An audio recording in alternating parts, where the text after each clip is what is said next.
What's going on, everybody? It's your boy Spencer taking a look at the new Kashtira support. I haven't really touched this too much.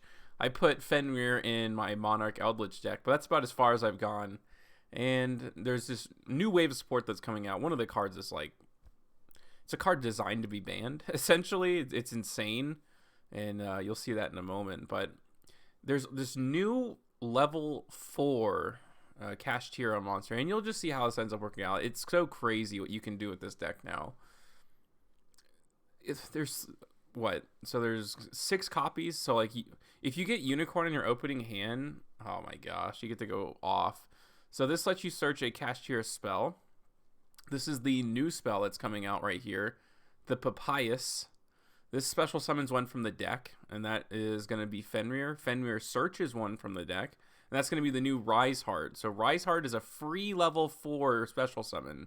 Now, to go into the new crazy macrocosmos, Kashtira monster, what's it called? A Rise Heart. I thought it said a Kashtira monster if they activated effect, kind of like Thunder Dragon, but no, it's got to be specifically Kashtira Shangri-La, or Shing, is that what they call this card? Shangri-Ira. This card has to activate, and the only way that this activates is when a card is banished face down. So you might be thinking, well, how are you going to do that? Because you could use Rise Heart effect, right, to banish, but then it becomes a level 7. You wanted to keep it a level 4. There is a way to make this happen. And yeah, if you see like Onomat pickup plus the Unicorn Kashtira, you're definitely winning the duel. So Utopic Sage can come out. That's going to give me Ascended Sage. And, go glove, since I control a go monster. Then from the deck, I can search something like a Katrin, I think that's what it's called. Basically, you get to discard it. You get an extra normal summon for your earth or water monsters. Go Giant is an earth. It's also a 1-card rank 2, right? It's going to bring something back from the graveyard. So this is how it happens. This card was a prize card so long ago. I think this is like the inspiration for the entire deck for Kashtiras. I'm pretty sure this is like the gimmick of it. But it's a numbered monster. That's the key here. It's a numbered monster. So you get to special summon it. That's going to trigger, the rank up spell from the graveyard. When you summon a numbers monster, you get to attach it to it as material, which is great. This lets you look at your opponent's extra deck, so you get knowledge of what your opponent's playing. But more importantly, it's going to trigger Shangri-Ira. And now what you'll see here is I'm about to have a macrocosmos on the field. And I can discard there, normal summon, bring another one back. So I just get another rank 4 body. My board is going to be literally completely full of monsters. I usually go for Tornado Dragon.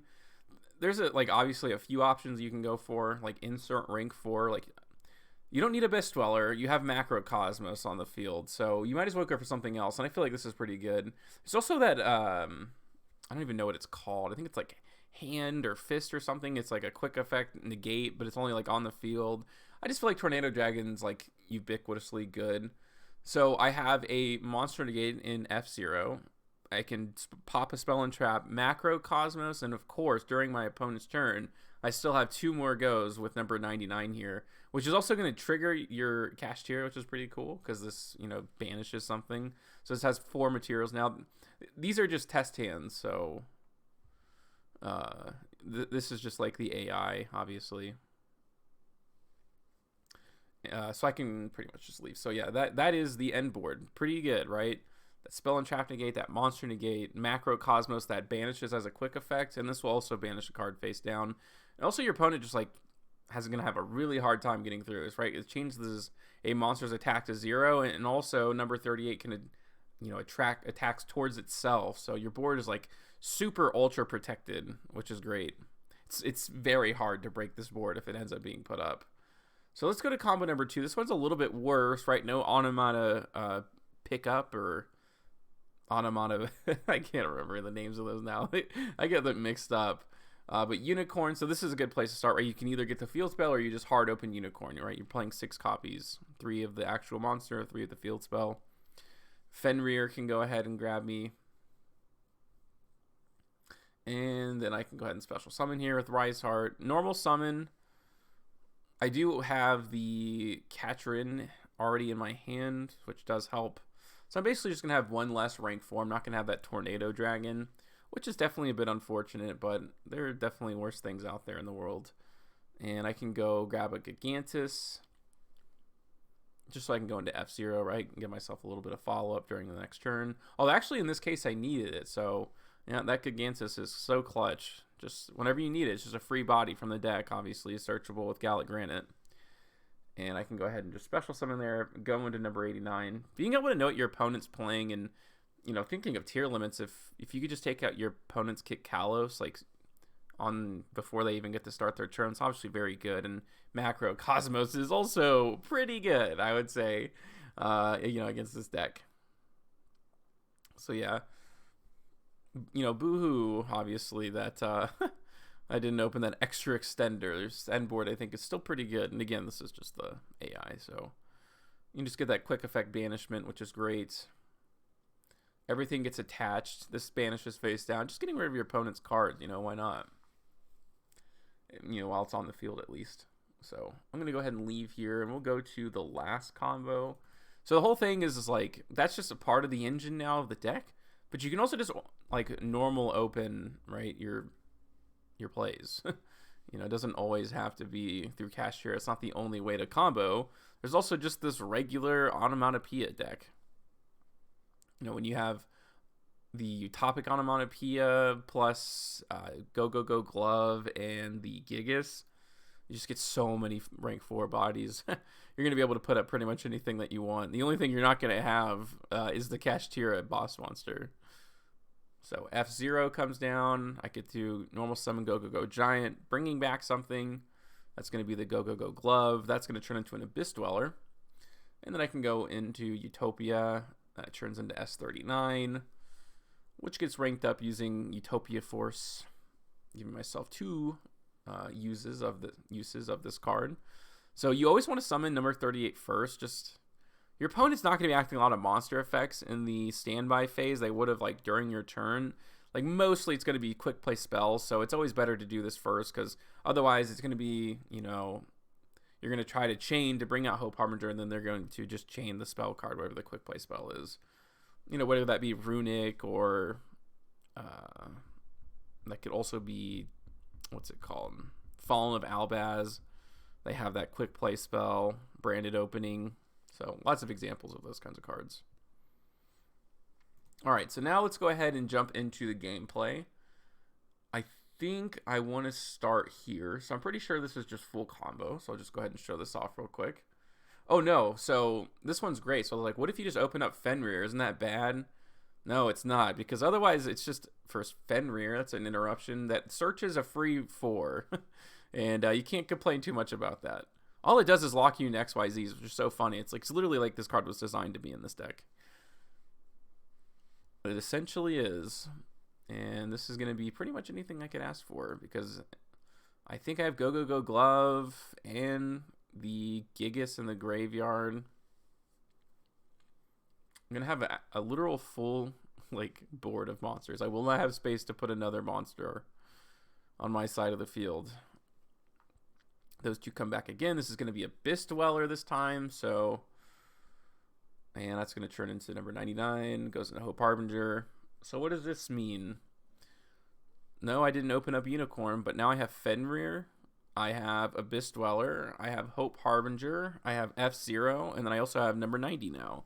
So obviously just 2 monster negates, which from the deck is going to equip a very important card, Galaxy Cyclone, and you'll see where that comes up, which is great. My opponent just obviously didn't even try. Just let the timer go out. Couldn't believe what they were seeing.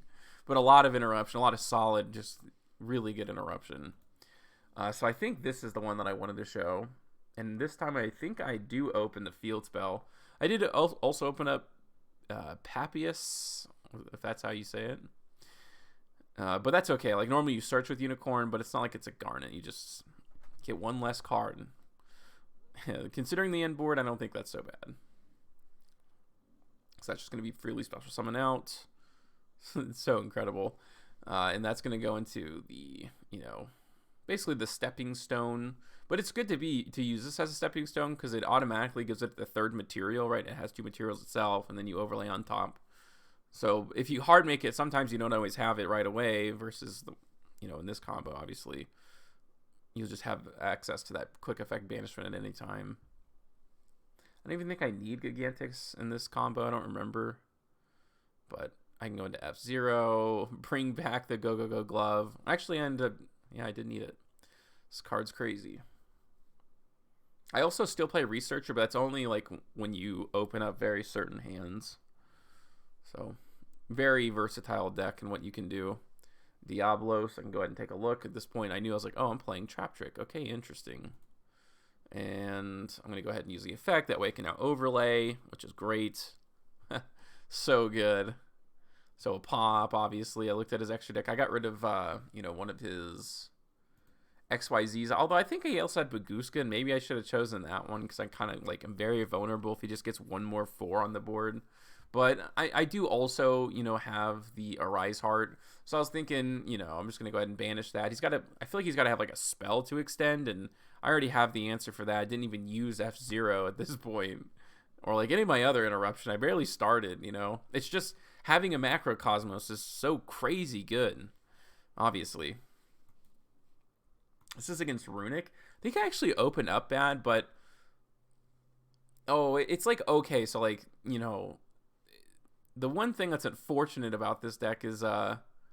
Oh, it's not this one, but if you open up like the field spell and you open up Sage, kind of sucks, right? Because both of you require to control no monsters, and it kind of prohibits your turn. But the worst thing is that it's a macrocosmos pop, and then you go into number 99. You just don't get the extra 4 body. That's like worst case scenario, so not too much to complain about.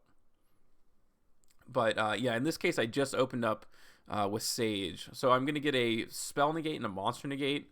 And I also luckily had Imperm in my hand, so that's pretty cool. He had Lightning Storm. I put all of these in defense position to play around Lightning Storm, so obviously it worked out really well for me right there. Otherwise, I would have been forced to use number 38.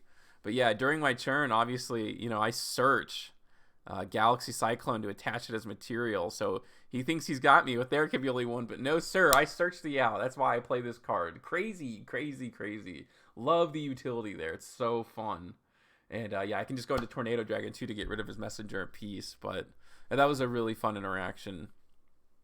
I love Galaxy Cyclone. Just being able to search that. And also like having it be a Galaxy card. So when it negates something, when you attach that material, it destroys it. It doesn't just negate it. So it makes a big difference. This is Bestial. Just go. I think I just have a couple more. And then, again, this is just like a normal onomatopoeia hand. So that's great. So I can search, or I can discard the Gigas because I'm going to be able to, grab it from the graveyard. This is like beyond full combo. I just have really everything that I need. They got, a Giant with Gallant Granite. You just search the level 2 that pitches and lets you bring out another rank 4. Coat brings back. Glove can come back. I think I've used all the effects now. Don't think I need anything else too crazy. So like I said, yeah, just search that Katrin because this is going to give me another body from the graveyard. That a little extra normal summon. And go into F-Zero. I don't think... And this combo all happened without a light hitting the graveyard, which is great. If your opponent is playing Bestials, obviously that's probably a common occurrence. I think I ended up with one extra body, but it was actually like a decent extra body. And I if I remember correctly, I played this weird. I just don't remember how it was that I played weird. But, by having this on the board, it's kind of nice because Go Go Go Glove is now online, during my next turn. Just putting a lot of pressure on my opponent that you got to break my board. Like, not only do you have to, stop my monsters, you got to, go through, 5 monsters, so that's not easy to do. Obviously, Lightning Storm isn't going to get the job done. He goes for Danger Jackalope, and I think this is kind of like Danger Thunder Dragon, but yeah, against this board, it's just not really doing it. It's so funny, every time I have Imperm, everyone destroys it. I never get to use it. But that's fine. No graveyard effects, right? And that's always a good thing against, I'm pretty sure Thunder Dragon has a lot of graveyard effects. It's been a long time since I've looked at those cards or played them, but most decks in Yu-Gi-Oh! Use the graveyard. My deck uses the graveyard. Abyss Dweller's crazy. And this is against Mech Knight. I think I do open combo here, and this is what I was talking about. See how it's so unfortunate, But luckily, this brings out its own level 4. So, like I said, it's going to be the macrocosmos plus, a spell negate plus a monster negate.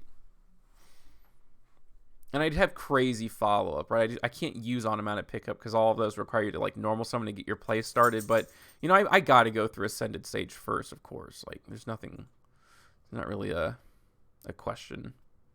You're getting a lot of stuff out of the deck. You're putting a lot of big bodies on the board. And there goes Diablos.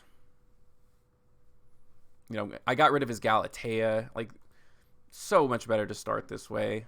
He only had one copy, which is so good. And then you just start banishing cards, face down, which is really cool. So I just have a, like, great follow-up, right? I'm even searching. You don't want to wait till the next turn. Might as well search now. And I'm Macrocosmos against Orcus, I would imagine. It's just so good. But there he goes. Like, my Imperm is just getting destroyed. So no monster negate, but I do have a spell. So we'll see how that works out. He's going to attempt to use Fenrir. I'm going to go ahead and banish. I figured because I wanted him to, special summon that one to search the spell, and then I have the answer for the spell, meaning he's probably just going to have rank 7s in his hand. I kind of understand the deck a little bit more now. That does go to 0, and it actually stays that way forever. It's not like a fluke or whatever. Or you would think it would, like, be till the end of the turn is what I really mean to say. Like, most effects that, make your opponent's monsters lose attack only happen till the end of the turn, but no, it's permanent. Diablos can go ahead. He brought back Fenrir, but I was like, okay, let me just go to the battle phase. I have these giant bodies on the board. And then I can go ahead and start, making some more rank 4s. Tornado Dragon's just really, really good. And I don't think he didn't want to use Cosmic Cyclone on my pickup. Not that he really needed to, but he was actually so low on life points, right? And this is so funny. He kind of makes sort of a comeback, and, like, I don't have any way to, like, interact at this point. But, just me in the beginning of that turn, banishing Galatea, like, really made the difference in this duel. And he actually just doesn't read my cards. So, yeah, he's going to try to, bring that back, bring back something in the graveyard, like Fenrir, which is obviously very good. So, of course, I'm going to negate that with number 38. So, I'm kind of done with my, effects for this turn. I made Zeus in case he destroys one of my cards, and that would, like, make Zeus come online, right? I get to attach from the deck. Versus Diablos, which wasn't doing anything at all. So I thought that was kind of a interesting move. He's going to try to go to the battle phase, but you got to read cards. So he's going to try to attack Tornado Dragon, but I'm going to directly attack the Hope Harbinger and then change his attack to 0. So he lost all of his life points there. I don't know what would have happened if the turn went on, but yeah. Multiple layers for this deck. It doesn't just produce bodies. It has very good battle phase protection. Very, very good. And I think that's it. So let me know what you guys think about this crazy deck in the comment section down below. Other than that, that's going to do it for today's video, and I'll see you guys next time.